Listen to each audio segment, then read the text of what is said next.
Hey, what's going on, everybody? I'm Full Tilt Gaming. Welcome to our first development post blog here from Farming Simulator 19, the developers of Giants.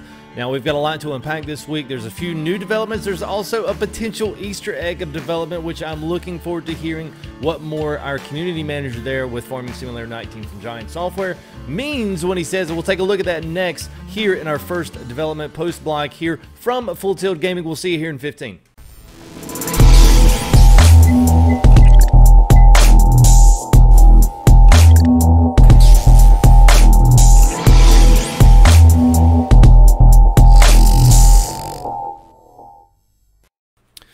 Hey, and what's up, everybody? Welcome here to our Farming Simulator 19 development blog post here from our guys and friendly community manager, most of the time, over at Giant Software. Nah, he's really great.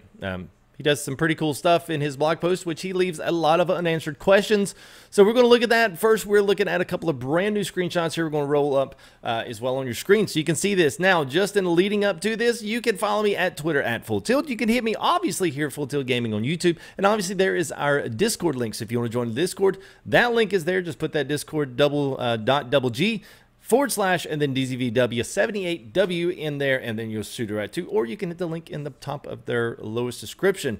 So anyway, let's jump into it. Farm Sim 19 Dev blog post number 1. So if you want to go ahead and like this video, go ahead and follow and subscribe here to the channel, because we're going to be bringing in a lot of, especially just our vlogging and just kind of what we're doing here Farm Sim wise, what we're preparing here as we really get up to a November 20th, a very hyped up release, hopefully that lives up to the amount of hype that Farm Sim is notoriously good at doing. So anyway, kudos to those guys. They know how to market the game. So anyway, let's take a look here. I'm going to hide these and let's grab a look here at our improved farm creation from our friendly community manager there at Giant Software.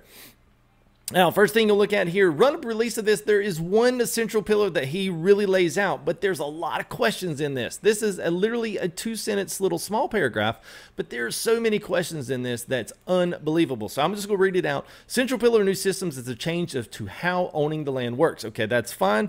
We kind of knew that. We knew there was going to be a lot of customization and ownership. We saw that in the CGI trailer where they had the for sale sign.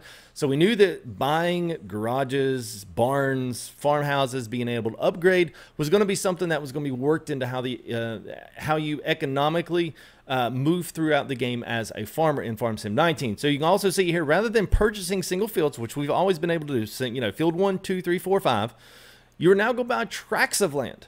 So we're talking about maybe these maps are really either have open pastures that have not been bought. Maybe we're talking about forestry areas that have not been bought. So we're not talking like everything out here is, okay, go work at Farmer Joe's field number 17, earn $4,000 for 10 hours of work, and then what can you do with that? Well, I'll just buy another 3-meter cultivator. All my console boys know what I'm talking about when I say a 3-meter cultivator, because I've been there. All right, so now you buy tracts of land that include fields, forests, and space for buildings. So including fields, space for buildings, and then forestry. So that right there kind of solidifies how the owning the land is going to work. So rather than, now I don't know if this is so replaced by, or if this is maybe in addition to.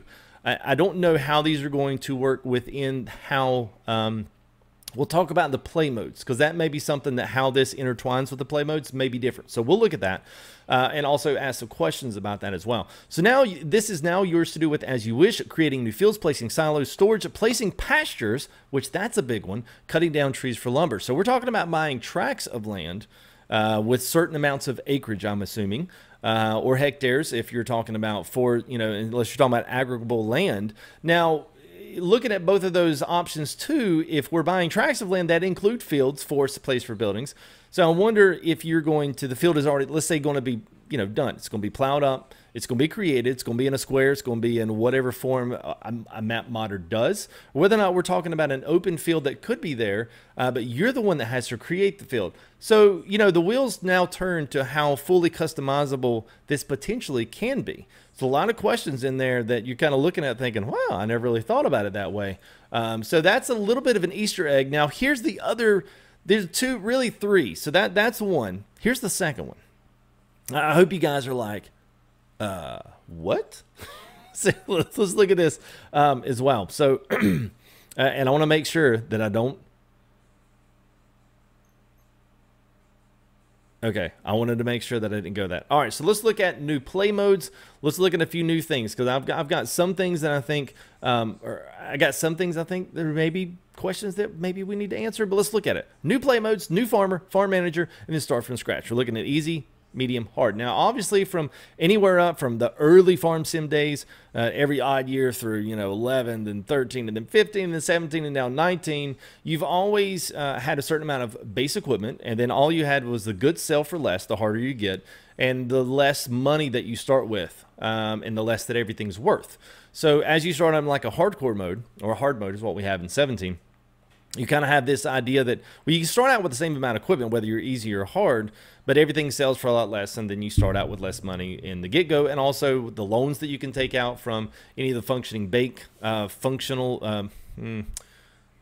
of the bank functions inside of the main engine. So there's a lot of stuff in there that, have always been left more to be desired. So new farmers, the balanced starting experience for new farmers. So if you're new, if you're looking at this video and thinking, well, Farm Sim looks 19, but it sounds complicated, they're going to have an option in there that's going to like basically walk you through it. And then after you play that for probably a week, you're going to be like, all right, yeah, I'm ready to like actually do some management here. So, so farm manager, you can see, gives you large amounts of money, but no farm equipment. So from how you start off, instead of giving, let's say you're in a logging map. I've seen logging maps get produced, and then all of a sudden there's all this farm equipment on there, and there's like not a single field on the map. You're like, well, what the heck? This is the farm. I need logging equipment. So now it forces you to sell all this stuff at a depreciated value just to buy logging stuff. So now you get all the money. So now it's like, okay, you go do what you want to do. So think about this from just the basic management side. If you're looking at a farm and you're buying a tract of land and you've got all this money, let's say you want to have pastures for horses. Well, now you're talking about doing some serious like customization of how you, the player, move and maneuver within the farm.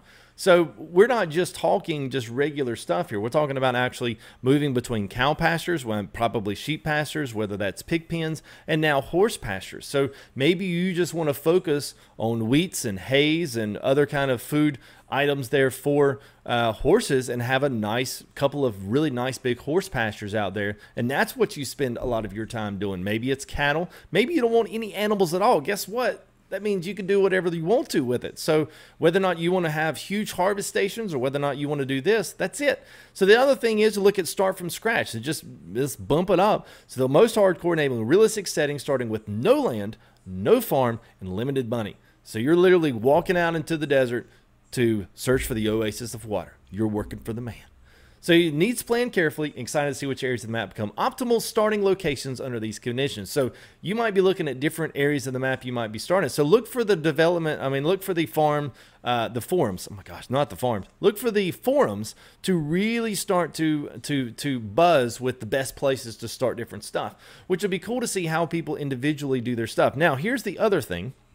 Is multiplayer. So multiplayer dedicated servers have always been awesome, but they've always been awesome, especially if you have a good group of people to farm with. If you don't and you're just kind of joining in, it's always a little bit weird. I've done that myself, looking at different things that I've done, but anyway, I'm not gonna get into all that. Multiplayer and dedicated servers are going to get a huge boost in this, because talk about being let's say you're another fellow YouTuber, or even myself here. We'll take myself and not do anybody else, because obviously this is my channel and my video.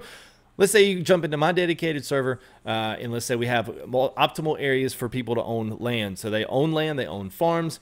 We've got, say, a 16-person server, and we've got, say, 3 or 4 different places here that are owned by individual different people. We all can work together to really resource the entire map, which I think, personally, that's pretty cool. So how you do it from that point in the multiplayer space versus how you do that in a dedicated server space is going to be pretty awesome, because I can't imagine that dedicated servers are going to have the same ability to do that stuff. So look for mods, and look for economy mods to really probably start making a surge in how all that stuff is provided, and how the information gets divvied out, and how the ownership and stuff all takes place. I'm super excited about that. But they do say that will be coming in later development posts. You can see there, will be discussed in a further update of maxing out on pastures to create cattle farms, using arable land to produce food, and choose how to use the land at your disposal. And that's really cool. So the details of multiplayer is going to come in another dev blog post, which of course that's always the case. Modding, of course, you can see there. Industrious community members are invited to create their own farmhouses, husbandries, farm silos, and anything else for the placeable system. So you can see the placeable system is getting a huge bump and a huge boost. Right now it's always been for sitting on top of your properties or sitting on top of the land. You can place certain items, usually with concrete pads underneath them, and there's a certain limitation at how those things interact with the engine itself. So I'll be excited to see. We've got one more Easter egg on the placeable system we're going to talk about. So Mod Map's going to find on purchasable areas, which instead of having a separate like field 1, field 2, field 3, you're going to be able to actually separate purchasable areas. So maybe not the entire map is purchasable. Maybe we're talking about different areas of the map that bring different focuses of the map are the things that are really up for purchase. It's cool. The other part of that is NPCs, which your computer AI is associated with those individual properties, are included. So now whether or not we're going to have the ability to customize how many workers are in a particular place or a particular tract of land, that one I'm not sure about, but it makes me think, well, why not? If we're going to have NPCs associated with individual purchasable areas, then you got to be able to control how many come with that. So if you've only got 2 NPCs or 2 AI in a particular area, well, guess what? You can't hire 4 different guys to work in a different area. You've only hired 2 plus yourself. So that may bring into how you actually maneuver and run your farms inside that economy system there that's being set up with Farm Sim 19. So what I'm saying, there's a lot of questions in this of how this stuff is actually going to be how it's going to be pushed out and how it's going to work within the economy as well as the actual farm and the action part of the sim. So it's really cool. So I'm excited. So here's the big one. I'm going to run up some screenies here, and then I'm going to focus on this last paragraph because there's a big Easter egg in this. So look at this picture, and I want you to focus on them. This looks like we might be at the cotton tops of the fields, so seeing the new, also seeing lush vegetation. Now, this looks like an in-game engine shot because obviously you can see the placeable silo that's going down, which is, it looks like one of the 17s where they've got the big doors that open up, kind of Euro style. There's something really cool that I think about this. And I want you to notice where the sun's at. Let's go to the next picture. Look at where the shadows in the buildings are. So we brought in a dynamic lighting system into 17, which really kind of upped the ante in the Peggy 3 game system. And if you follow any of these game systems, they're all making strides in development, especially as graphic cards in consoles, as well as graphic cards in PCs up, that gives them more options of what they can actually do from the base engines themselves and how this stuff interacts with one another. So looking at this, there's one big thing is that the shadows are on the forward side of the buildings. You can see especially here with this one. Yeah, this one right.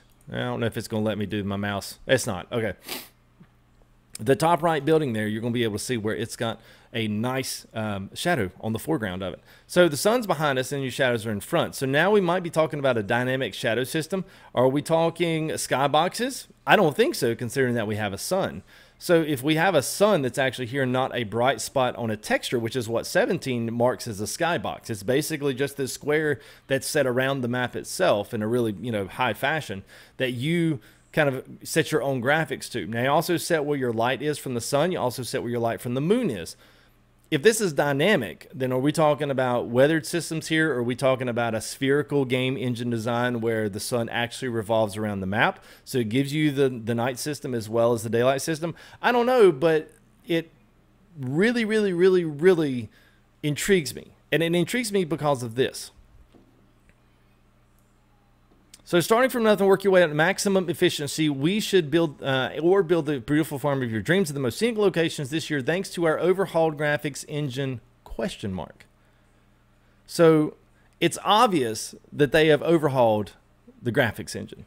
And at the point of doing this video, no one had really pointed this part out. So the overhauled graphics engine means that they have done something big to it. Now, what does that mean? I don't know. The screenshots to me is exactly all that I need to see.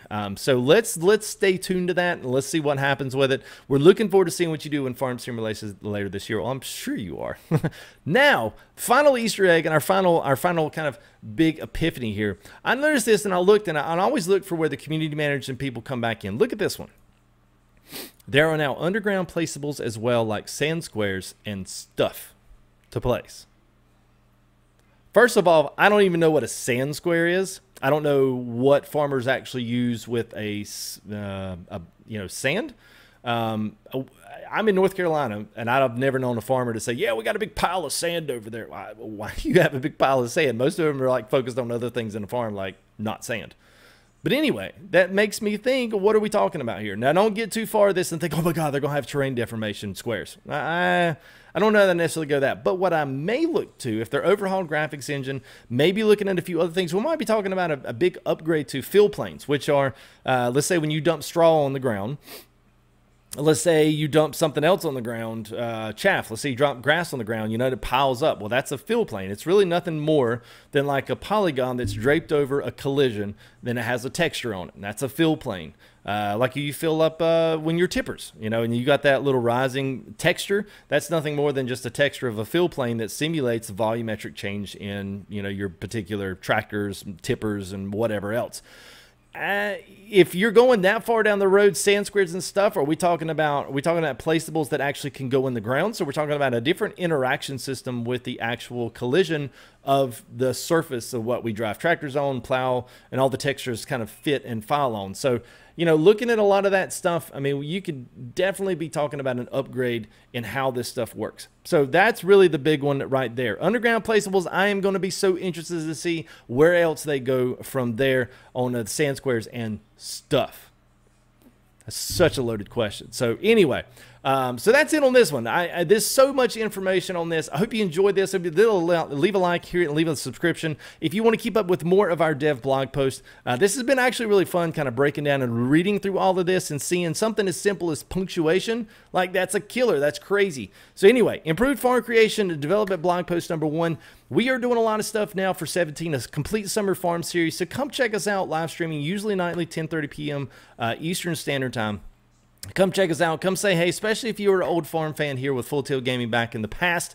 We're bringing a blast from the past and bringing it down to the future. So thanks, guys. Appreciate all the support here over the last, especially the last couple of months. We've really brought into Farm Sim here with a couple new episodes here at Lone Oak Farm that have done really well. So thanks, guys, for coming and watching and checking out some new content, as well as all those truck drivers out there that are checking out some new stuff. So anyway, welcome to Farming Sim 19. What sure hopes to be a very nicely hyped up new simulator brought to you by Giant Software. So thanks, guys.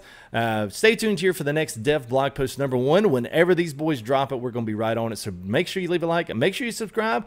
Get on that Discord. Top link in the description. Number 2 is the Amazon affiliate. Anything in the production of this video and anything you see outside in our live streams is all going to be on there for you to purchase through Amazon Prime as well. And also, in each one of those purchases helps the community or helps the channel out, me to bring better videos and more informational videos and also more awesome live streams as well. So you guys help support that. So thank you. Don't forget those likes. Don't forget those subscriptions. And big shout outs here on our next live stream as well.